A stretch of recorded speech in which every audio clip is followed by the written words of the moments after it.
All right. I know you all haven't seen each other in a little bit. Let's slow it down. Let's center ourselves. We have a very special guest here today. Dr. Angie Beeman wrote a fantastic book. This is Angie Beeman. Thank you, Justice.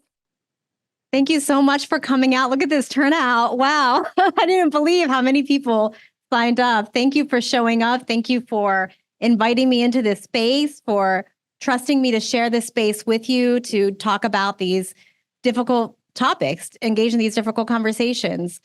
I was also really happy to hear from Justice and from Liz and Robert and Puyan and others who Francis, who really connected with some of the themes in the book and the themes in my work. And I think the reason why BIPOC, marginalized people, allies who are really committed, engaged with social justice work, connect to themes in the books is because this work exposes silences. That's what I try to do. It's a lot of the challenges that we face, that we deal with, the multiple intersectional oppressions of racism, class elitism, queerphobia, ableism, other intersectional oppressions, and engaging with people in our work, that we often face these challenges when we interact. And it's often unsaid because it's a hard topic to address. It's unsaid in our relationships. In my current work, I'm researching faculty and staff of color who have faced a lot of targeting in their work in so-called progressive academia, welcoming academia, and how they have tried to navigate those experiences through formal and informal complaint processes, and what happens to them, where their allies are as they go through that, who stands with them as they go through this, as things become more and more uncomfortable, and who disappears. So my work in this book and in my work in general has always been about addressing these silences, as this quote from Martin Luther King Jr. states, that silences are powerful in how they affect us, right? Silences, that my work, it's about how you study silence as well. Like, how do you document silence? How do you study the absence of something, right? The colorblind ideology, race talk, this is really about studying the absence of something rather than the presence of something. So how do you document it, and what happens to us when we expose silences? And that, though this book is on silences on racism, we can be talking about silences on sexual violence and other intersectional oppressions, corruption, what have you. So I wanted to start by reading from my first chapter, and that chapter is called A Divided Left, where I define liberal white supremacy, keeping in mind this theme of silence. So in this part of the book, I'm writing about the reaction to the election of Donald Trump and the despair that a lot of progressives felt, and a lot of the fear that we feel now. So I state, many liberals became outraged and depressed after Trump's election and started forming organizations to deal with their frustrations. In my liberal community, nearly every street had a hate has no home here lawn sign to communicate liberal protest against Trump's anti-immigrant racist policies. The problem with this is that white liberals in my community appeared to care about racism. And while they appeared to care, they failed to deal with their own prejudice against working class people. Classist remarks about Trump voters as deplorable, as racist, as rednecks had become not only acceptable discourse, but a signifier of how truly progressive one was. This classist behavior is an outgrowth of what I call liberal white supremacy, the tendency of liberal European Americans to constantly place themselves in a superior moral position in a way that reinforces white supremacy and social injustice. To assert their moral superiority, they juxtapose themselves against bad whites, who are usually working class and are radically oriented, but more recently have also included other middle-class European American liberals. Because critiques of colorblindness and white fragility are now in vogue, liberal European Americans will openly criticize other liberal European Americans whom they see as less intelligent or less woke. The purpose of this is not to become more woke themselves, but to remain superior vis-a-vis other progressives. Lawn signs, corporate and university statements supporting the movement for Black lives, and diversity committees present the facade that liberals care about racism without having to significantly alter the racial and economic status quo that privileges them. As the African-American sociologist Roderick Bush argues in The End of World White Supremacy, American liberalism is torn between its egalitarian principles and its desire for stability and social order. At the same time, popular books such as White Fragility have inadvertently given permission to white liberals to engage in the very behaviors the book warns against. It has made white fragile behavior acceptable. For instance, in one academic department, I observed a chairperson state that according to the book, white people in the department would cry and become defensive in discussions on racism. Thus, he interpreted white fragility as a guide for predicting and excusing how white liberals were going to behave rather than an analysis of what is wrong with this white fragile behavior and why these behaviors must stop. I also explain how these behaviors fit into my conceptualization of liberal white supremacy. I state, liberal European American middle-class elitism toward other European Americans is class supremacist behavior, but it also reinforces white supremacy. Whiteness is not about skin color, but is a social and political construction that reaffirms dominance and maintenance of the status quo. As Charles Mills argues, whiteness is not really a skin color at all, but a set of power relations. Historically, there was a hierarchy of whiteness with some European Americans denigrated beneath others. To gain the social and political advantages of whiteness, European Americans had to show their support of the racial and economic status quo by distancing themselves from Blackness and expressing their political system or support for the system in place. For example, Irish Americans supporting the system of slavery and engaging in performing blackface. When European American liberals assert their superiority over other European Americans as the better white people, they are constructing a hierarchy of whiteness, not one based on biology, but one on morality, where they are the most superior. They do this to shift blame for perpetuating racism onto another group. Thus, because they identify as liberal and white, support a hierarchy of whiteness, intentional or not, and assert superiority over others, they embody liberal white supremacy. My analysis of the liberal approach to racism begins with Malcolm X and James Baldwin. So here you can read what Malcolm X had to say about liberals and conservatives. This is in 1963. So he's saying that both liberals and conservatives want power, but that white liberals have perfected the art of posing as friends to African Americans, that white liberals use African Americans as political pawns. And he states, the white conservatives aren't friends to African Americans either, but they at least don't try to hide it. So he compares and concludes that white conservatives are like wolves. They show their teeth in that snarl, that African Americans, people of color, know exactly where they stand with white conservatives, but white liberals are like foxes.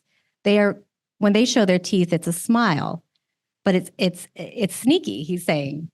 And that neither, it doesn't matter that whoever you put your trust in, African Americans never end up in the White House, but always in the doghouse. And he also states that the job of the African American civil rights leader is to make African Americans forget that the wolf and the fox belong to the same family. Both are canines. Right? So while I focus in my book on European American liberals, I also note how well-positioned people of color can also uphold white supremacy. In 1963, Malcolm X was identifying key issues with progressive organizing. These are issues that we still deal with. He's questioning what are the fundamental differences between liberals and conservatives? How is diversity upheld politically by both conservatives and liberals? And how are African Americans and other people of color used politically by both conservatives and liberals who claim to be their friends?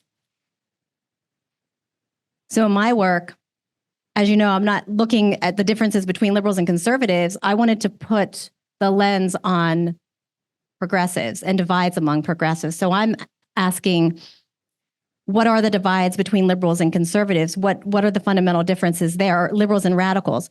What do these differences tell us about how liberal ideology upholds racial and class oppression? And here I address some of the history of racism by white liberals and interracial organizations. We can look here at some of the issues that African Americans continued to voice throughout the 1960s. At a SNCC meeting in 1965, the Student Nonviolent Coordinating Committee, the beloved John Lewis, stated that white liberals and wealthy African Americans would sell us down the river for the 100th time in order to protect themselves. Stokely Carmichael stated that SNCC did not need white liberals, and a Harlem activist asserted, white liberals are the slimiest snakes on earth. This distrust, I mean, there's a reason for this. There's a long history of white liberals in these interracial organizations engaging in problematic behaviors. And this is the reason why the Student Nonviolent Coordinating Committee wrote a position paper in 1965 or 1966 entitled Black Power that addressed the role of white liberals in the Black liberation movement. And there they were naming a number of issues that they were coming up against: white paternalism, white savior behavior, the idea that white liberals have to want to lead everything, that they don't see African Americans as capable of leading themselves, and color capital, what we might call today color capital. In other words, using people of color, making sure you have that Black friend, that Asian friend, so that there is credibility, using that as credibility. And so therefore, SNCC put forth a new role for white liberals in the movement. And so they said, get your own house in order before you try to come work with us. That means working with other, struggling with other white people, working and doing that critical self-reflection. They're addressing the same issue that James Baldwin raised. James Baldwin questioned, do I really want to be integrated into a burning house? And he stated, a vast amount of energy that goes into what we call the, quote, Negro problem is produced by the white man's profound desire not to be judged by those who are not white. At the same time, a vast amount of white anguish is rooted in the white man's equally profound need to be seen as he is, to be released from the tyranny of his mirror. So what we call today white fragility, this is something that James Baldwin identified in 1962.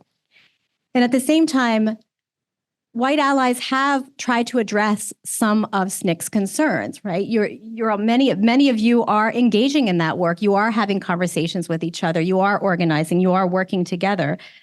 But I argue that white liberals have still not addressed the fundamental flaw that James Baldwin raised. And that is this, that white liberals tend to see people of color either as victims or as symbols. Symbols in that people of color can be used to show, look at how much progress we've made, or fetishized, or victims as in, I'm going to be that white savior that comes in, right? That helps the victim. And either perspective, it's not humanizing to symbolize someone, to treat them as victims, as helpless victims. Either way, BIPOC are not being treated as full human beings, right? In all their complexity. I've noted this behavior in my work with academic communities as well, when we're doing these workshops on white privilege and racism. And during one of the workshops that I organized in a department where I'm no longer working, and that's a whole story. They really tried to get rid of me. I didn't leave. This was like the school. I may have left them, but I stuck around. During one of these workshops, where I was working with my Black Haitian colleague who is also facing years. I mean, she's a retirement age now, so this was just years that she's had to go through this. She finally said, it's like they are suffering from a disease of whiteness. And so I proceeded to know, keeping in mind that whiteness is not a skin color. I often tell my students, because white nationalists also use colorblind ideology. White nationalist groups, there's research that show that they use color blindness to recruit people. So that tells you something about the effectiveness of color blindness. But they say, like, we just want to love whiteness. What's wrong with bringing whiteness to the multicultural table? But whiteness isn't a thing. If you're wanting to love whiteness, then you're loving separation. That's how whiteness was created politically, historically, a space of privilege and power. And that is not the same as loving being Irish and having a history of Irish. Whiteness and ethnicity are two different things. So I proceeded, so this is why she characterized as a disease. And I proceeded to know what happened? The next, yeah. these are some of the symptoms then. So that I noted about what is associated with whiteness. And denial is a central theme or symptom, if you want to think of it that way. So there were some who would desperately try to deflect attention from racism as a central issue in these conversations that we are having. They would point to gender or class or anything else other than racism. Right? And it's not that those intersections are important, but even the way that intersectionality is used and mischaracterized and has gotten away from the original intention of what intersectionality was supposed to be about, and really looking at the multiple positions that Black women face, that we've really gotten away from that and misinterpreted how intersectionality was originally contextualized. But here, suddenly these colleagues I worked with, who I would have never assumed they were working class, they went to Columbia, right? They went to Ivy League schools. They had teachers in their family, which is a different kind of working class than the kind of working class that I grew up with. You have some cultural capital if your parents are teachers, although that's definitely, you're not rich if you're a teacher. But I never heard of this until we started having these white normativity discussions. And then suddenly she was saying, but I'm working class. Oh, really? I didn't know, because you're always talking about how you went to Columbia. I didn't know you were working class. But it's like, I had all these struggles and whatnot. This same person shared, well, but you don't understand. I just tried to get my daughter into this racially diverse private school, and it took everything out of me, getting her into that school in New York, and her daughter was white. And I have PTSD from watching the inequity. She said it. She said she had post-traumatic stress disorder, and she said it in an email. I have it in writing, from seeing how inequitable that system is, the school system in New York. So you see, the focus was on her, how she was feeling about that system, how seeing that inequity, like if you're working class, I grew up working class. My father worked in the coal mine starting when he was 12. So like, I understand what that looks like. That wouldn't shock me to see that. It's terrible. But the focus was on how she was feeling about it in these sessions, not what are you going to do about how, like, what can we do to challenge that, to make it more equitable? Her daughter got into the school and like everything was fine, but she was talking about, that's why I had to take the chair position so I could pay for that private school. And it was really, it was really insulting to those of us who actually have experienced trauma, right? Those of us and people in the room who I know have PTSD and have trauma from experiences with overt physical racial violence, and those who have trauma from more subtle emotional racial violence that they're navigating. Some of these same white individuals exhibited symptoms of white fragility that include crying, dominating discussions in a way that kept the attention on them. White faculty would point to their friends or their family who were, like having a Black child, which of course, if that is your child, of course you understand something and that matters to you. But, I have a child who identifies as queer. I have a child who has autism. That doesn't mean that I understand everything about disability justice. I care about her. I care about what she is going through. I care about how she's been targeted, but that doesn't mean that I understand. I can't come in and be like, well, I get it because my daughter. And so a lot of that was going on. They would point to institutional racism as the problem. So here we are in a department trying to deal with the individual behaviors that are affecting us. The reason why you can't retain faculty of color in this department, and specifically you can't retain Black women in this department. And the reaction was, well, but the institution's the problem. And this is tricky because sociologists, when I started studying racism and researching it, that was like the key, just to get people to understand there's a difference between individual and institutional racism. I quoted Stokely Carmichael. Carmichael and Hamilton wrote a book called Black Power, where that's what they were doing, distinguishing between individual and institutional racism. But when we said that racism is systemic, we didn't mean forget about all the individual bad behaviors, right? So that became a way of like, let's point to the university and the structure is the problem, not us. The individual, behaviors uphold that, and the structures are important also insofar as the structure rewards some of these behaviors or doesn't hold people accountable. Other things that would happen in these workshops, white progressives would point to their global research. I was told by a white woman that, well, Angie, you don't know as much as me because I study Africa. I've been out in the world. That was a real thing with her. And There's actually a story about about it in the New York Post. Actually, wrote something about her situation, but she was responding to a report that I wrote that I co-authored with the Faculty of Color Caucus on racism, and she demanded to know, what have you experienced about racism? And she isolated me in her office, and I felt pressured to tell her what I went through, what my mother went through when she came here from Korea, the trauma that my mother faced, how I was beaten up and called a chink every day, the bullying at school. And she was telling me, you shouldn't be identifying with these other people of color, specifically you shouldn't be identifying with Black people. And she was projecting that on me. I wasn't identifying with Black people. We were united in this Faculty of Color Caucus. But she tried to, while she's saying, don't compare your experiences to others, she tried to compare her experiences to me, to everything I just said about my trauma. She said, well, when I was growing up, I understand because I tanned a lot and people would call me a Puerto Rican N-word. And she said the N-word. She didn't say N-word. She said the word.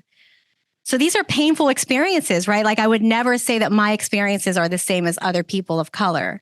But it's just this is why my colleague said this is kind of like a disease of whiteness. It's what kind of behaviors are brought out when we have these discussions. What happens? This self-identified white ally then attempted to try to divide specifically the Black people from me in the caucus, and she wasn't the only one. Out of this experience, I was deemed literally the problem. And I'm thinking here about W. Du Bois and how he was asked, how does it feel to be a problem? And the label of they're the problem, it shifted around. Sometimes it was my Black colleague who was angry. They referred to her as angry, right? Not knowing, like, if you understand racism, how are you using that label? And I've never seen her as angry. In fact, she often tried to monitor her emotions because of that label. So when she wasn't the problem, then the label shifted to me. And I was in many ways a safer target. This is something that I've written about. But the key issue I saw in this case was that I wasn't playing the role of honorary white the way they wanted me to. I wasn't playing the role of model minority. And that's why it was really threatening to them. To play the role of model minorities means that you just be quiet, right? Just act like us, we'll let you in, right? We'll let you have some of what we have, but only a little bit, when you're not really going to be included. But don't ally with Black people. You're supposed to be pit against each other, and we're supposed to be like the allies. You're saying, like, yeah, Angie's really the problem, so that's what was really threatening. So liberals may talk about racism like they did in these workshops, but the ultimate purpose wasn't to challenge it. It was to be viewed as good whites. And in my experience with these workshops, it's acceptable for academics to hold these conversations on racism. But as soon as we started to write it down, to document it, to say, okay, this is what we're seeing, here's the report, and we need to do something about it, that's when it got uncomfortable. That's when the white allies disappeared. And worse, started targeting BIPOC in the community. And that's exactly what happened in my case with this Faculty of Color Caucus. The department chair isolated me in her office. She threw the report in front of me, demanded to know who wrote this, which things did you write, which things did the Black people write, which things did these other people write. And she claimed to support the caucus all along, like publicly in emails. Oh, this is great. The report is great. Of course, because she's a white progressive. She supports Bernie Sanders. So she has that image. It's not going to look good for her to not publicly support a Faculty of Color Caucus, but privately they were isolating us in their departments, trying to pick us apart and trying to intimidate us. And that's when she did this, she said, like, this report, this looks like all you white people need to get your shit together. And my response to that was like, well, yeah, that's what SNCC said. SNCC said, right? You have to work amongst yourselves, get your own house in order before you try to work with BIPOC. And many white liberals in academia and elsewhere in our communities have not taken that call to heart and are offended by it. These behaviors are all part of what I call liberal white supremacy. Rather than listening to BIPOC, trying to understand their experiences with racism, white self-identified liberal participants attempted to control the discussion and competed for the title of most enlightened, most woke anti-racist. I've previously written about a concept I call emotional segregation. And here, liberal white anti-racist can sometimes treat people of color in emotionally unequal ways, right? Their friends or people who they think are their close friends, like their best friends. Like sometimes you think that this Black person, this Asian person is your best friend, but that's not how they see it, right? But like that white allies are constantly unloading on them, trying to convince them, like, look at all this good stuff that I do. And it's very emotionally exhausting, right? Your BIPOC friend has to engage in so much emotional labor navigating that. And so that in that sense, that friendship is not an emotionally egalitarian friendship. If they're the one who's the confidant and you're the one who's always unloading. So in many ways, liberal ideology has not helped to undo physical segregation, but it has also upheld emotional segregation. So I think here's some examples where I think liberals have tried to apply some of SNCC's vision, but they haven't been successful. The anti-racist organization Training for Change stresses that liberal organizations, book clubs, and study groups talk too much about racism. They lack a focus on how individuals can translate that talk into action. And this is a key aspect of my findings on how liberals and radicals differ, that liberals tend to be talk-centered on racism rather than action-centered. They value diversity, inclusion as buzzwords, but these terms can be so broadly defined that they have nothing at all to do with racism. They strive to divorce themselves from white guilt. They engage in problematic behaviors of white fragility, paternalism, and color capital. They express outrage at racism, but fail to discuss their own class prejudice. And there's a fear of challenging people of color in positions of power because this might be viewed as racist. So they embrace them, in Baldwin's words, as symbols or victims. And they're afraid to challenge them even when those people of color in positions of power are problematic. Radicals, on the other hand, are more action-centered, less concerned with white guilt. They're more concerned with taking direct action, and they have a practical class-centered focus. They're not afraid to challenge people of color in positions of power, but they tend to minimize a need for explicit discussions and reflection, critical reflection on racism, or for that matter, sexism, queerphobia, ableism. Class takes center stage. And these are the patterns that I found in my case studies. So I've given you parts of the first half of my book, but you want to get the book, right? To find out more. But I want us to engage in that critical self-reflection because I understand that's something that your community needs more of. But I want to point out that as we engage in critical self-reflection, right, like this is very hard. Like look what happened in some of the white normativity discussions that I was a part of, that often what comes up are these negative feelings of defensiveness, negative emotions. And so just being, and it's uncomfortable. So I don't want people leaving here feeling more isolated, feeling more hostility. You may leave feeling uncomfortable. That's okay. That's part of learning, right? But that we're human beings, and no matter how objective we try to be, emotions are part of our work.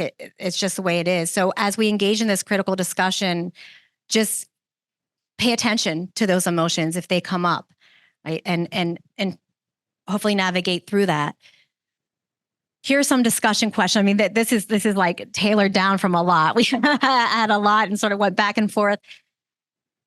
But and Liz is going to help me and others with putting you in groups, but I'll just read the questions that you can sort of work on, and it's okay if you don't get to all of them. But the book lists several practices and behaviors that uphold liberal white supremacy, vilifying working class people as the worst racist, white fragile behaviors of crying and defensiveness, vilifying radicals as too divisive and disruptive, and evading racism by pointing to other issues as more important. Have you seen these behaviors play out in your work? Can you share examples without identifying anyone? What happened to those situations? How did you respond? Do you see connections between your organization and the research in the book on the avoidance of racism as an issue to be addressed, especially internally? And then finally, what are your experiences, good or bad, with allies or mentors in your organization? If your experiences are good, explain what made those relationships a success. If your experiences were bad, if they weren't good, what would have made them better? And if you're an ally, if you see yourself as an ally to BIPOC or marginalized people, how do you support them? How do you show up for them? Reflect on how you listen to BIPOC, how you take their criticism, how you sit with feedback. And just before we go into breakouts here, just want to reiterate, and underline what Dr. Beeman asked around critical self-reflection. I'm talking to my fellow white folks. One of our escape routes is to think about how other people mess up, and then we don't need to think about how we mess up. So just want to invite folks to stay in the discomfort that may arise and stay on the question. Don't take an escape route to a different topic. And let's not be thinking about our own credentials or why we're more enlightened than others, but really take the opportunity to think about where we can learn and grow. Just to give a really quick thanks to the people who sponsored this event. That's Peace and Justice Action League, NAACP Spokane Branch, Greater Spokane Progress, Asians for Collective Liberation, Spokane Community Against Racism, and EWU. I messed up my own. So up here we got 3 chairs. We want 3 people to come up. It's kind of popcorn style. So if you have something that interesting came up in your conversation, or you hear something interesting and there's an empty chair and you have a response, come on up and say some commentary. Can I get some volunteers? Anybody have anything they want to chat about that came up in their group discussion? Come sit down. Come sit down. I'll have a conversation with you. Sounds good. Hello, my name is Ali. I use they, them pronouns. And one of the things that got brought up in our conversation was specifically when you're working with BIPOC folks in a predominantly white space, how can you actively support those people? How can you actively reach out and say, how are you doing? Or are you experiencing racism directly if you aren't close enough to them or aren't familiar enough with them to feel comfortable doing so, I guess. I would say don't. If you don't feel comfortable, I know that's kind of like, that's the weird, I feel like there's always an awkward like tension.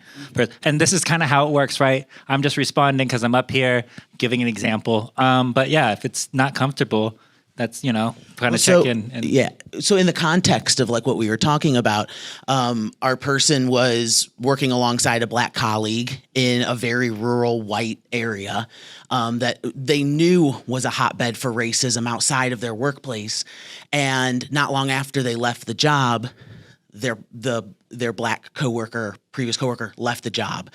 And they felt like, well, maybe I didn't do enough to support them as a white person within that organization, that made them feel unsupported or feel like alone in that position. And so that's kind of, Anybody else? Yeah, I want to give other people a chance to. Here we go. We got some responses. There we go. Now we're cooking. Cooking with gas. Hey, Ollie, have a response to that. My name's Hadley. I use they, them pronouns. I liked Justice. I like how you said don't, because I am sitting with like a reaction to some of like the white saviorism or like the like, hey, I want. Sorry, I'm processing it like very rapidly. I have a tendency to try to overprotect for all of my peers of color and think that I can stop the flood of racism with my awesome whiteness, and that's silly. And it's disrespectful when I think like, oh, I can shield people from this. And often I've had really great friends who are peers of color who have been like, hey, you do know I know that racism is going to happen here. Like, I know it, and I'm like expecting that. And so I have related to a feeling of every single time I've seen a peer or an example of white supremacy or racism happening in my sphere of like the immediate, oh, I should have fixed that. Like I should have corrected that. I should have been the one. And I hear I'm the only one or like behavior in that. And I'm thinking about like the antidote to your, oh, I didn't know how to be in that relationship was like, oh, how are we investigating how we're in relationship? And like, I have peers at my workplace, regardless of race, some of whom I would have a relationship that I could do that kind of like, hey, we're close enough that I can check in other ways I couldn't.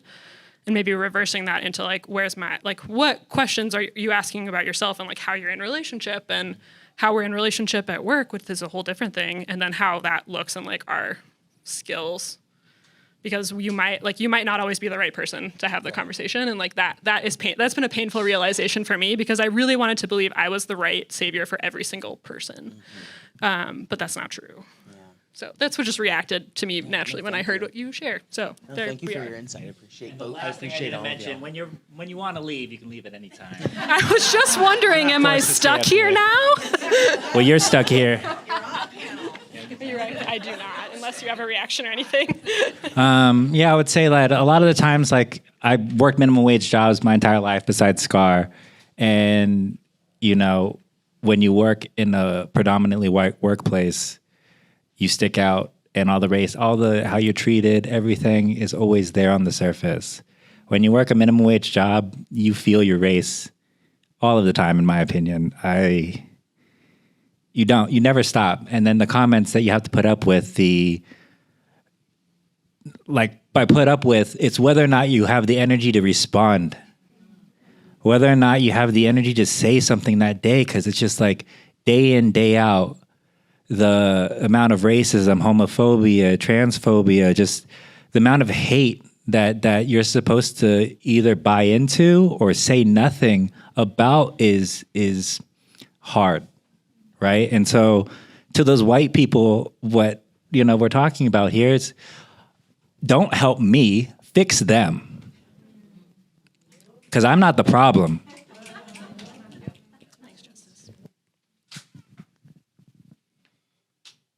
Anybody want to say it?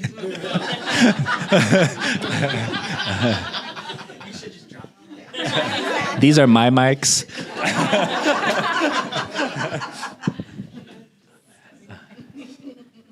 So that was an example of a popcorn. I know we need to get a little bit out of our shell to get it. I hope, some of us do feel a little bit of that passion or that rage, or maybe that confusion. Maybe you need that clarity. This is the space. This is the time. It might not come across well, but we're coming across it together in community. I do appreciate, and if I can add, the randomness of the groups, because this is, to me, what it's like to work a minimum wage job. Yeah, most of y'all are white. And yeah, we get mixed in with you, and we have to deal. And so I wanted to put that in perspective as we do work in these groups, as we do participate in this activity. So thank you. Yeah. Hi, everyone. I'm Devin. I use she, her pronouns. So in our group, we were... one of the things I wanted to bring up related to kind of the first question is a lot of the work that I do at my organization is trying to have some of these conversations with mostly white people, and being mindful that these are some of the first times folks have had these conversations. So there have been instances where it's been a mixed room of folks who are very well versed and folks who are not. And there have been comments made that not always appropriate. So trying to figure out the balance of how do we continue to meet people where they're at while also having gentle call outs for folks when those comments happen without them shutting down. And I don't know if there's really an easy answer to that, but that's something that I'll share that I wrestle with in my work. What you just said, Justice, about don't help me, fix them, really hit home. And I think that it relates to what you just said, too. Sometimes it's a gentle call out, it's not going to do it. And the times in my life when I've found myself coming up short and doing the examples that we're just talking about of failing to meet the moment comes... What's that? Oh, okay, is it better? The times where I find myself failing to meet the moment have been when to do the right thing would be to risk a relationship, to risk being disliked, being cast from the herd, and so you'd go and maybe console the person who just was the victim of something bad. Promise that I'll never do that myself. I'm glad I'm one of the good ones, and kind of do the things that try to mitigate the harm, but you don't want to stick your neck out to be the one that is a co-conspirator instead of just being an ally. And so that's, I think, the cost that most of us don't really want to talk about is what it does to us socially in our own privilege, in our own relationships, and the things that we want in life. If we're going to be cast as an agitator, what does that do to our careers and to our standing in our social group? And that's what we have to start putting on the line.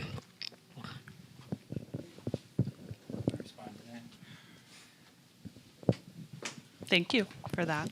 Appreciate it. You can come up. Possibly. Gonna try to not sound angry, like Justice was saying. Growing up, growing up in in Oakland, and get into some adventures here and there, but you quickly learn who's gonna actually fight with you and who's gonna run. And like people that talk a lot, they're usually the ones that run. Scared dog barks the loudest, or whatever they call that. And I find the same thing in this nonprofit world. I started in October of 2022 at the place I'm at now, and so I've been able to observe things and see a lot of the dynamics play out. And human nature is human nature. People do the same thing everywhere, and you see the people that are like buzzwords, let's be inclusive and all that, and then when the shit hits the fan, you're going to be able to see who's going to do what and who's going to back you up, who's going to check other white people. And in my experience, if someone's calling themselves an ally, they're usually not, because if they're self-proclaiming it. And you see people who want to give space, you see people who want the space, and you see people's motives, and it's all there and it's all out in the open. But like Justice said, usually you're just like, I don't have enough energy to deal with that. I'm going to let it slide. And that's just how it is a lot of the time. We just kind of float through life having to be like, am I going to drive myself nuts doing this battle? Or am I going to just suck it up and let it play out? Or I don't know. I think about Andy Dufresne a lot from Shawshank. Or, Edmond Dantes and Count of Monte Cristo. So that's just kind of what I'm thinking about a lot of the time. There's a chance. Sometimes there's an opportunity to educate and share. Sometimes you just have to sit back and watch how things play out. And that's just my experience for my own sanity. If I can respond to your question as well. I think it's interesting when we always think of the reverse, right? White people apparently are hard to educate, but y'all are always willing to educate BIPOC people any chance we fuck up. That's all. Thank you. But yeah, we probably next question. You want to go to the next set? Okay, well, I have some things to say before the next set. Well, no, it's with this. I mean, I do have some. I have to. You stepped this Where's far.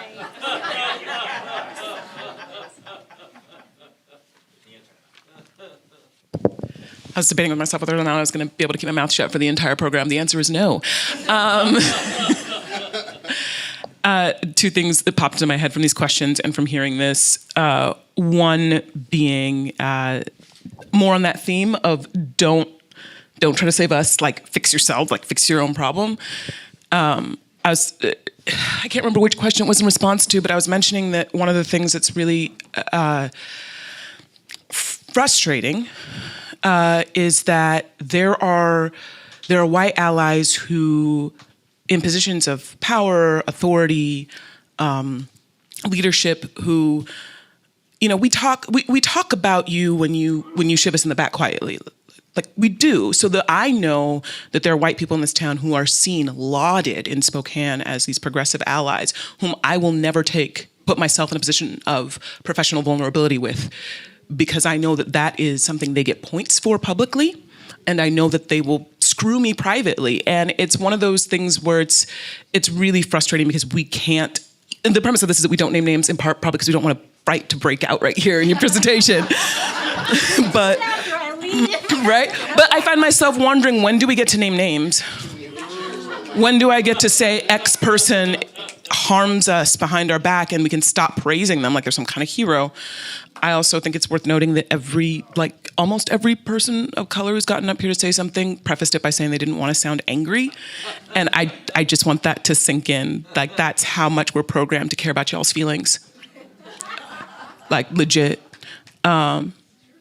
And then the last thing is I also feel like, and I'll screw it.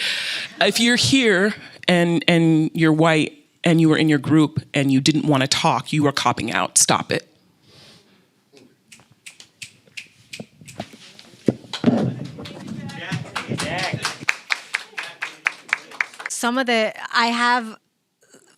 we're going to do another discussion set, but I did have some concluding thoughts that I was going to share after that if there's time, and it's all about how to be a co-conspirator ally, or like some of the things that work, because that's always a question that comes up. But if we get to that, I can share those thoughts. But I mean, pretty much everything that was said here, but it depends too. It's like, I know people who want to be allies want a list of things that are, you know, like you can sort of check off. This is what you need to do, but it doesn't work like that. It's not, you know, it's not that easy. It depends. Things that work for me, the people who I find are my co-conspirators, or that I'm a co-conspirator for, that might not work in your situation, in your relationship. It depends. But I can later share some ideas. And I did write a piece with Sadali Malaku.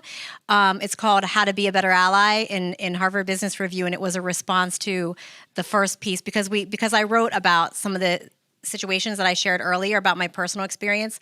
I wrote it up. I was like up till like 5 a.m. one night, and I called it Academia's Not a Safe Haven for Conversations About Racism. And then I called her and I said, you gotta write your stuff in, and then we're gonna send this off. And then so it was How to Be a Better Ally was a follow up to that. And so there's like a list of things, and some of them might work, some of them might not. But it takes that self reflection. But I wanted to go over some of the history of tensions between radicals and liberals, and what sort of struggles and methods that these different groups use in the struggles against oppression. So some brief history. In the late 19th and 20th century, at least two schools of thought existed, were popular among African Americans: Booker T. Washington's, known as his accommodationist school of thought, and W.B. Du Bois. So Booker T. Washington was seen, as some of you probably know, as a more liberal conservative accommodation ideology kind of perspective, and W.E.B. Du Bois was more radical, had a more radical approach, and his ideas would later be applied to the Black Panthers, where he was merging racial and class struggles. Booker T. Washington's approach was seen as more conformist at the time. Those who agreed with his perspective deemed it necessary in order to secure funding and keep those liberal ally friends, right, and to secure funding from them. This split continued into the 1960s between the NAACP and the Student Nonviolent Coordinating Committee, SNCC. So the NAACP was viewed as the more liberal group, and SNCC was the more radical organization with regard to their approach to capitalism and communism. That's one of the pieces that I look at in my book, some of the history of that split, and which perspectives, like perspectives on working class people, class elitism, and perspectives on capitalism versus communism. Do you want to hit the next slide? So while the NAACP chastised communists, Stokely Carmichael of SNCC stated, "SNCC will work with anybody who supports our program, shares our goals, honors our principles, and earns our trust." He said that the power structure really shouldn't be worried about the communists because SNCC was way more dangerous. They should be worried about SNCC. Slide. And Students for a Democratic Society also argued that the reformers and the democratically oriented liberals are trapped by the limitations of the Democratic Party, and that they limited their activism to neutral beliefs of humanism. Carl Oglesby, who is president of SDS, stated that liberals, their brand of humanism is such that they're committed to statements. And so he said, if your commitment to human values is unconditional, then disabuse yourselves of the notion that statements will bring change if only the right statements can be written. So I'll read you the quote. Or that interviews with the mighty will bring change if only the mighty can be reached. We are dealing now with a colossus that does not want to be changed. It will not change itself. It will not cooperate with those who want to change it. We don't need study groups. We need a movement, and all the more reason for building that movement with the most relentless conviction. SNCC characterized the liberal style of organizing as cocktails, parties, and seminars. Next slide. So this is why King also became increasingly frustrated with white moderates and with liberals, and I'm sure you're all familiar with and have seen this quote multiple times, his letter from Birmingham jail where he states, "I have almost reached the regrettable conclusion that the Negro's great stumbling block in the stride toward freedom is not the white citizen's counselor or the Ku Klux Klaner, but the white moderate who is more devoted to order than to justice, who prefers a negative peace, which is the absence of tension, to a positive peace, which is the presence of justice, who constantly says, 'I agree with you in the goal you seek, but I can't agree with your methods of direct action.' Shallow understanding from people of goodwill is more frustrating than absolute misunderstanding from people of ill will. This aversion to tension, the focus on professionalism and gradualism was the approach of the Board of Education in my first case study of this racially diverse, politically progressive town, Essex Town.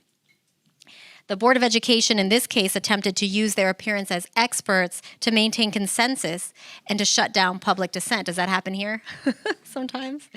To create change, liberals in this town tended toward non-confrontational tactics like petitions, brief school-sanctioned walkouts, and testifying at meetings like the Board of Education meetings. When they did join rallies outside of their communities, it was usually a popular, highly anticipated rally like the Women's March in Washington, D.C. And anyone who didn't go is like, you're made to feel bad because you should go to that march, everybody's going. But they weren't going to smaller rallies right next door in Newark, New Jersey. Next slide. A radical activist in my second case study on grassroots interracial movements working against real estate developers had this view of white liberals in those kinds of popular marches. He said, Anglos have a way of doing things, being so conniving, and they're not in the fight, in the trenches. But if the publicity is there and the newspapers are there, they'll show up, and the people of color hate that. It's important to see them, but then when are you going to step down into the trenches and do something?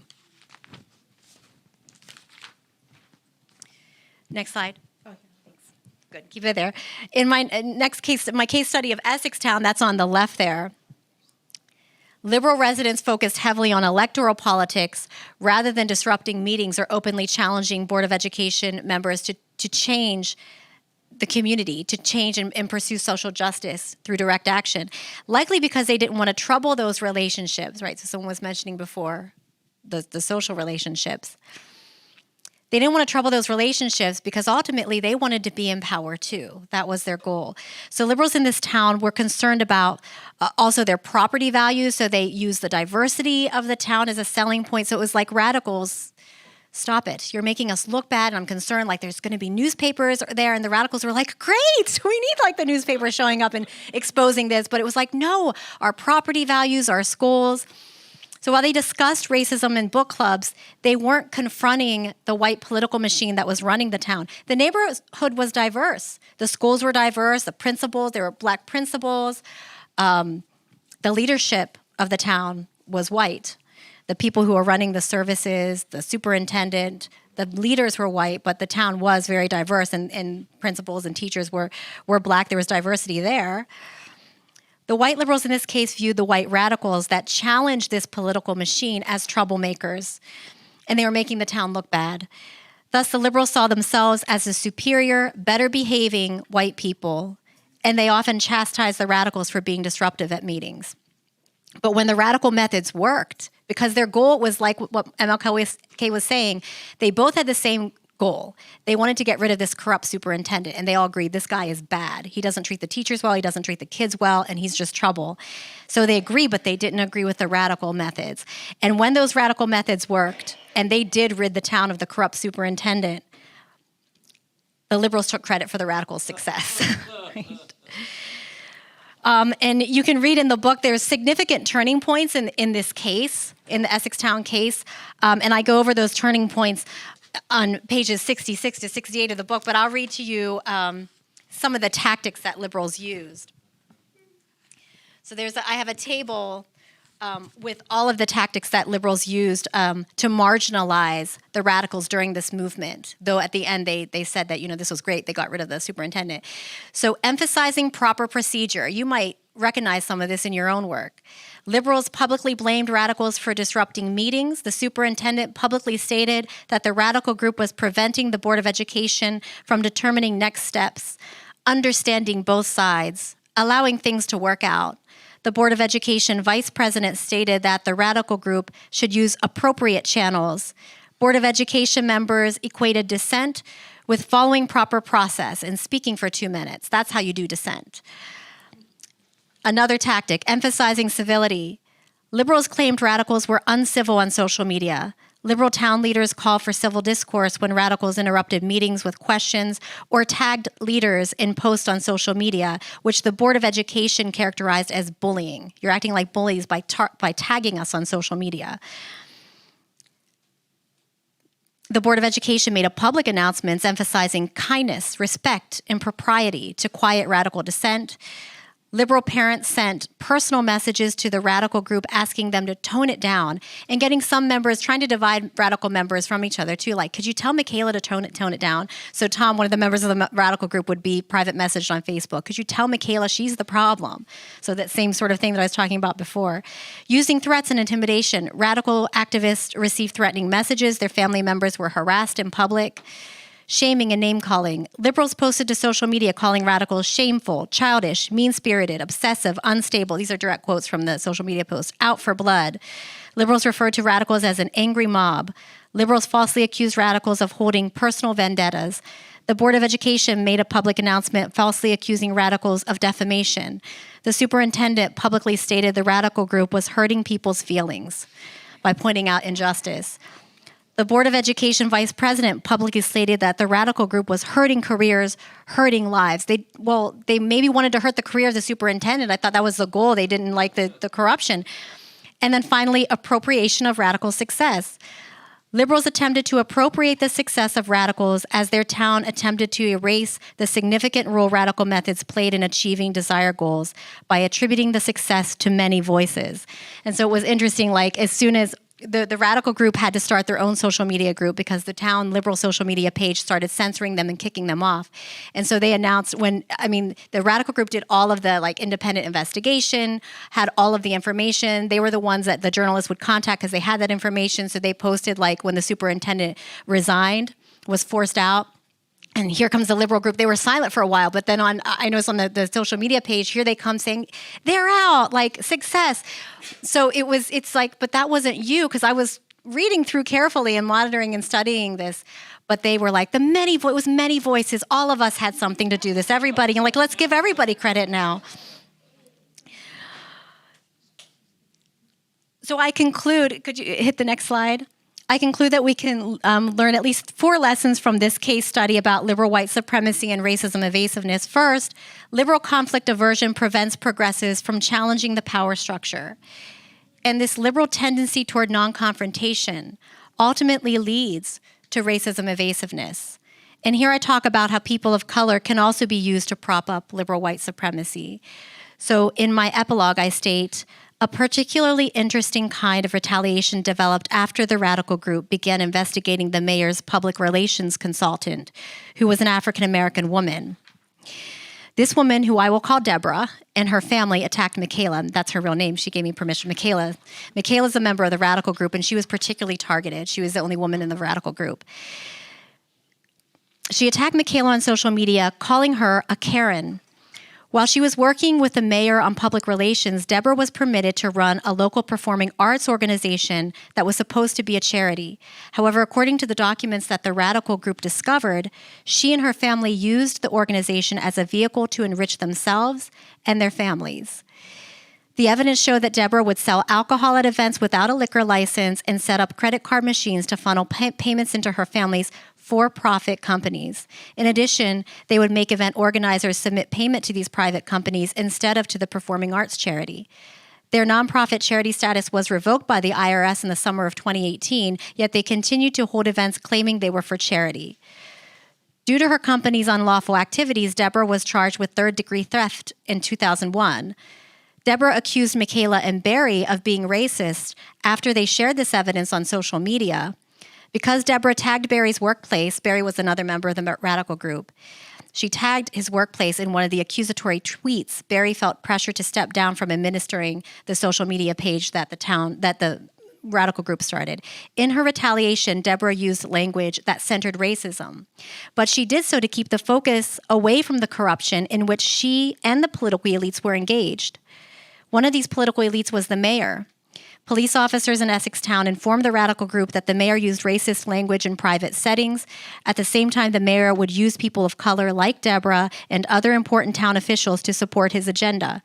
After the murder of George Floyd, Essex Town had a vigil at the town hall. The mayor took advantage of this vigil, posing for a photo opportunity beside his daughter, who had a Black Lives Matter sign.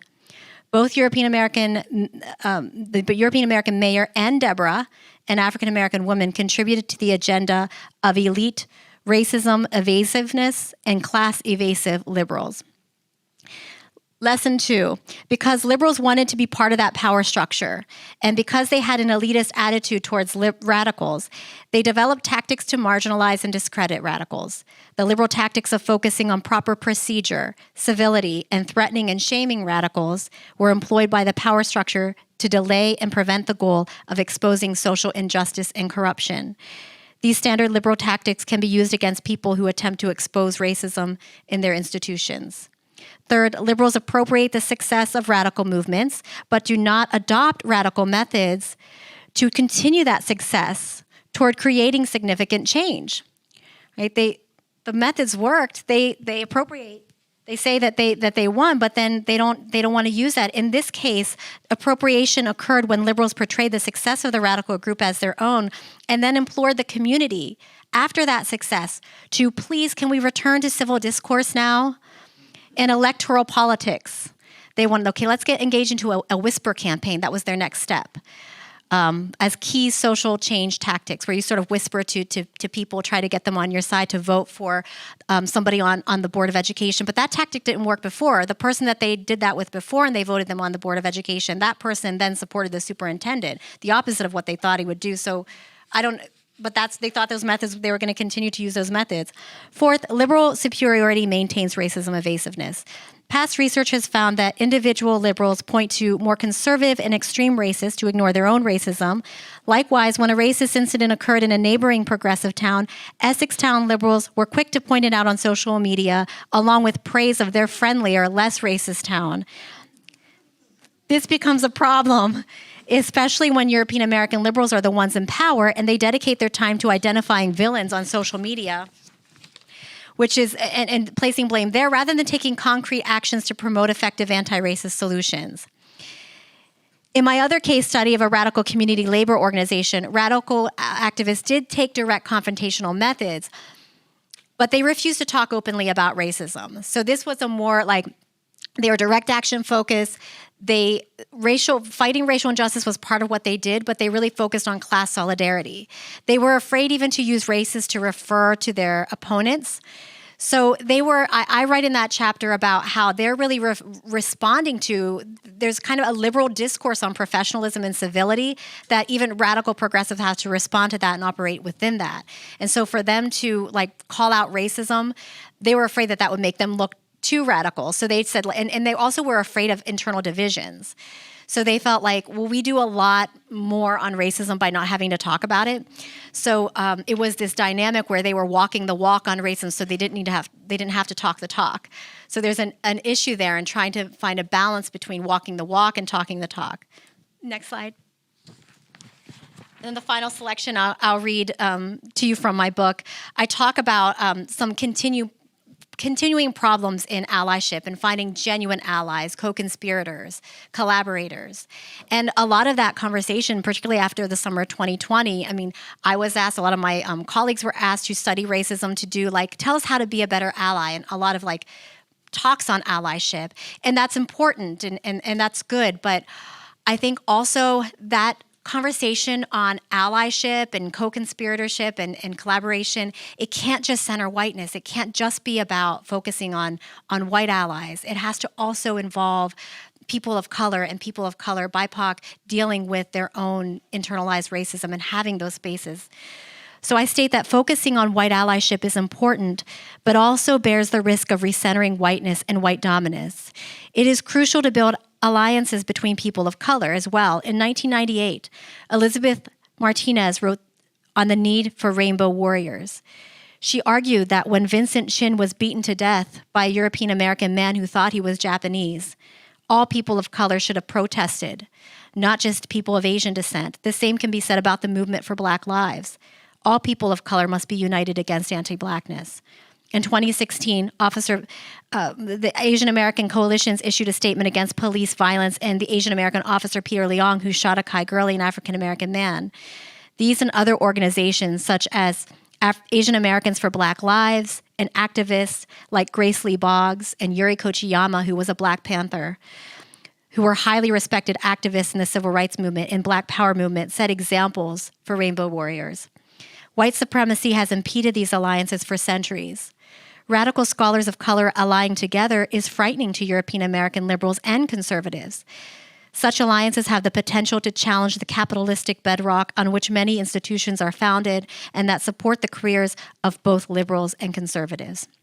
Perhaps this is why the Federal Bureau of Investigation took note of Du Bois's travels to Asia and feared that he would, quote, unite the yellow and black races in opposition to the white race. That's from the FBI files on Du Bois. People of color must struggle to create and maintain these alliances, and European American allies must resist the urge to interfere with, interrupt, and retaliate against them. This retaliation takes many forms. When I developed that faculty of color caucus affinity group with black faculty that I mentioned, white faculty reacted in anger and verbal attacks by spreading harmful rumors about members of the group. It was clear to us that we had disrupted the space, academic space, that European American faculty felt belonged to them, because academia is supposed to be white space. Our meetings would often be interrupted by a knock on the door with some excuse of needing to share something with us. One European American faculty member accused us of racial hostility, even though she claimed to support the need for this caucus in the first place. She supported the need for us to have an organizational and writing space. These reactions and accusations toward affinity groups, caucuses, and cultural centers meant to provide a safe space for people of color have been documented in research on the transparency phenomenon in predominantly white institutions. Genuine allyship from European Americans allows space for BIPOC to organize without interruption and without viewing such alliances as a racist attack on them. People of color have experienced centuries of internalized racism, violence, and trauma that we must deal with together. We have our own divisions to address, and we must be giving the same voice and space as European American allies. Next slide. So then in the next set of questions, I'm asking, where have you seen these divides between liberals and radical approaches in your work, either internally in your group or externally, maybe something in how your group is publicly portrayed? Are there disagreements in your organization over the methods that you should use to address injustices? And how are these disagreements resolved? Next, what would radical intersectional solidarity or rainbow warriors look like to you? And finally, does your organization have policies to protect people who bring forth complaints about discrimination and retaliation? Do you think these policies work well in practice? If yes, how do you know? If not, how would you change these policies to be more effective? And what are you willing to do to support BIPOC and those who are targeted for their work? Hello, my name is Justice for All from Spokane Community Against Racism, SCAR. I want to use my privilege as the video editor to tell you about a few edits where we cut around an individual. For reference, I'll refer to this person as Human One, both in this video and the transcript of their words. My intention is for this to be a learning experience for us all. I want to highlight this quote from the film, Sorry to Bother You. If you get shown a problem and you have no idea how to control it, then you just decide to get used to the problem. This was a fantastic event, but something did happen that regularly happens at meetings in Spokane, focused or centering BIPOC issues. A non-person of color, a white person, says, "What about us?" or gives their perspective on why they disagree. My issue is not only with what was said, but our collective lack of response to it. The idea for Hop Crump Hop Seat was to create a space where there are mutual levels of understanding. Oftentimes, we do hear problematic things or questions that aren't adequately addressed in these meetings. People raise their hand and say the same things that Human One did with an unquestioned platform. It was our first time trying this activity, and I don't think we adequately addressed this problem either, but I do think it went much better. I have talked with people at this event, and the reason why I brought up that quote is because a lot of people said they did want to say something, but held back, and I feel like that is something we should continue to question. I want to thank everyone, including Human One, for speaking. I appreciate those who participated in that brave space and want this video edited to show you won't be targeted for your honest participation. I wanted to highlight those who participated in the first Popcorn Hot Seat session. I felt that was very productive and a great learning experience. I'm not here to shame any individuals, nor do I want to further perpetuate harm, so I'm cutting around Human One to save time, but I'm leaving in the responses. The harm I felt in the room was not only caused by Human One, but those who laughed along with them in their own limited perspectives. I do not shame people, and I want to challenge ourselves to keep a mutual level of understanding, or we may limit our perspectives as well. I want to thank Angie Beeman again for coming out, because this book addresses some of the behaviors brought forth by Human One. Some of the points highlighted in this slide over here. I cannot explain it any better than she did in this video or by reading her book, so go and do both if you haven't already. Additionally, what took place was a microaggression that was unaddressed by myself or the other organizers besides silent support. I personally want to do a better job at addressing these things as they come up, because this was a great teachable moment for us all. I hope we can all continue to grow and challenge ourselves in these spaces as we practice transformative and restorative justice. I hope we can continue to speak up in our discomfort, because this is not a system we should be comfortable living in. Thank you. I will say, since day one, I've been a guest in a house I didn't choose to be in. The reason why I know I'm a guest is because I'm the one who's corrected. I'm the one who is at odds. Yeah, you don't want to, but I don't get a choice. I understand what you're saying. I'm not contesting it. Hold on. So, yeah, but you did come up here, and I just want to make sure that, it is a productive conversation, because a lot of it was we're not a family. My family doesn't treat me the way white people treat me. I don't have a card that gets taken away from me the moment I have an emotion that's not acceptable to white people. I am not a guest in my own home with my own family. In every community space, I am a guest. Why? Because it doesn't feel welcoming. It's only welcoming when I shove out as much fucking space as I can for BIPOC people.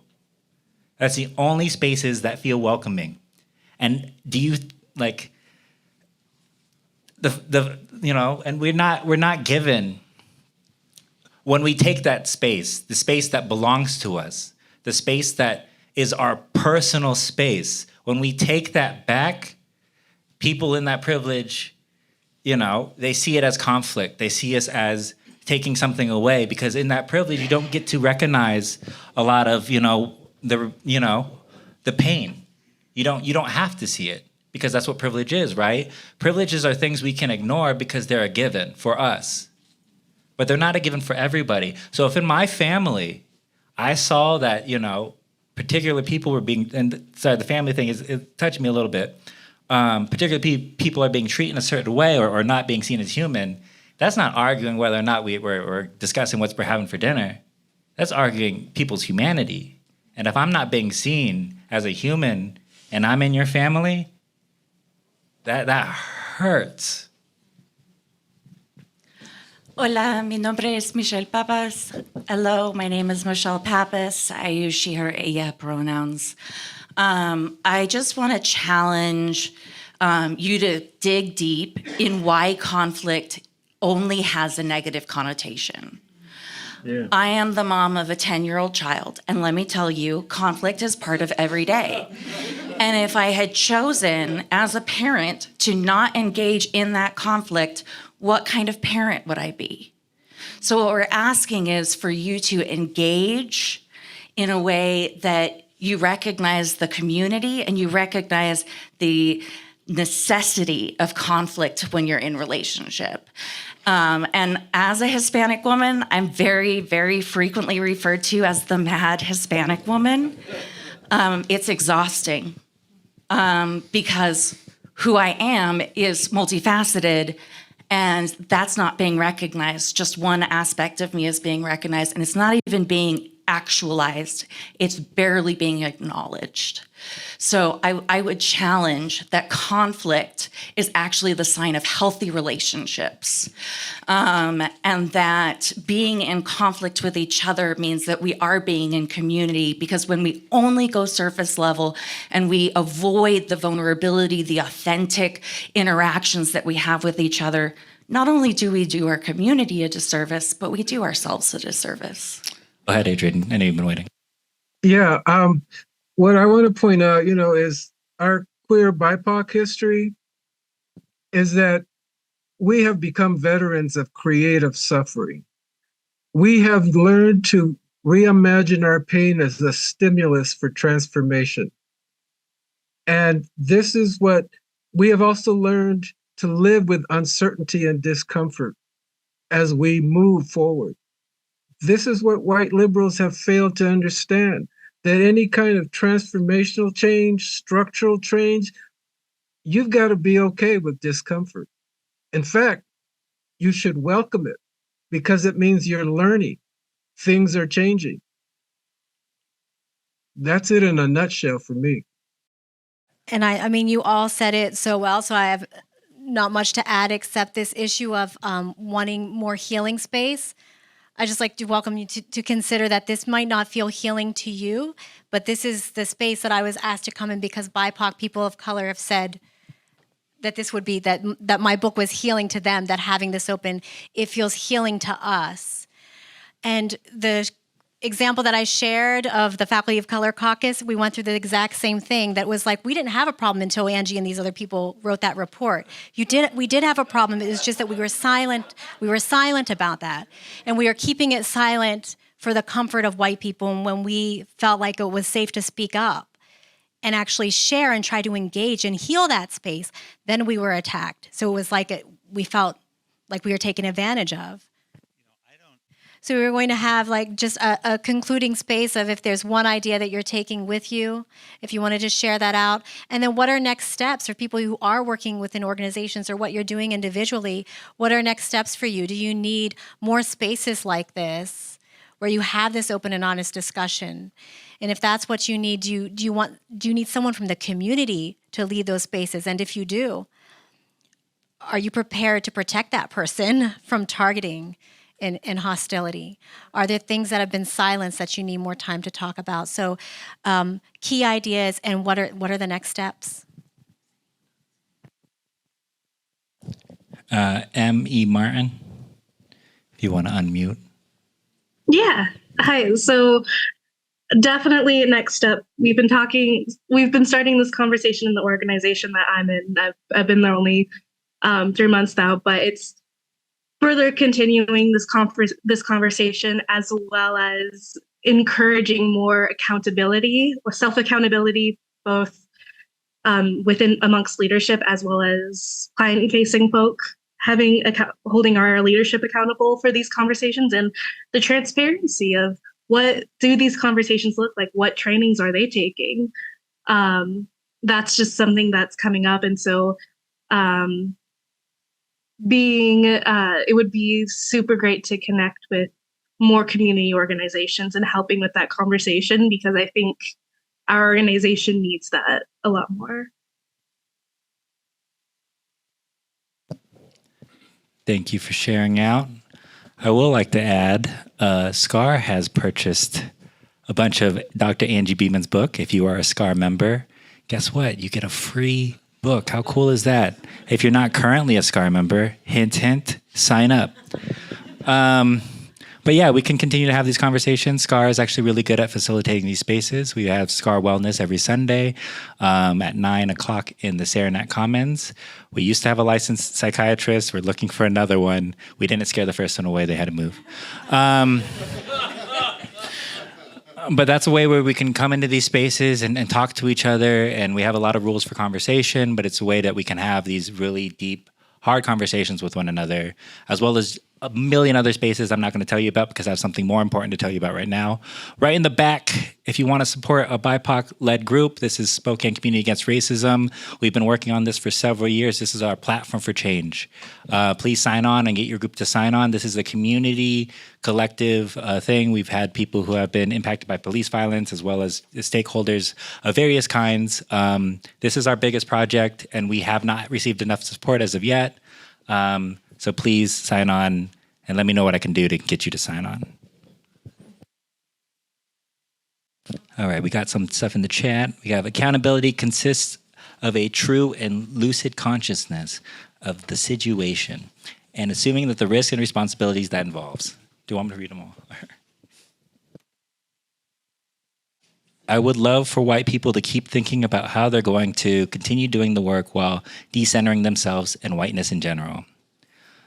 Another person said, looking at conflict as a positive and productive part of change, that and avoiding uncomfortableness. I saw some highlights. This one has 6 likes. We also have to recognize that in families, we have sometimes have situations where people have positional power and wield it against each other in these covert and harmful ways. If that is the dynamic of family, then there is some healing to do within family. I think we got a little bit off of the other ones. I just think that one of the key things that I'm taking away from tonight, something that I shared with my group, is that I haven't identified as a liberal for a long time, like more of a radical, but I had the chance to read your book before I came here tonight. So one of the things that I learned about myself was that my actions are very aligned with the liberal actions that you talked about in your book. So it just kind of opened my eyes to see that, like, I have a lot of work to do still. So that's just one of the key things to take away, and that I think one of the places that I'm going to start with more learning and research is like in your extensive bibliography and notes. So yeah, thank you. Knowing when to step forward and when to step back and when to step aside, when to use your power and when to give it away. Whiteness is not about white color at all. It's about power relations, maintained and not challenged. It is. This is very inspiring and thought-provoking. Right, we're 3.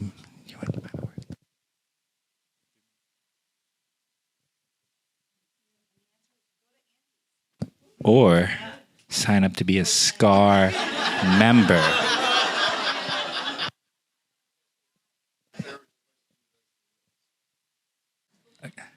Well, let's give it up for Dr. Angie Beeman.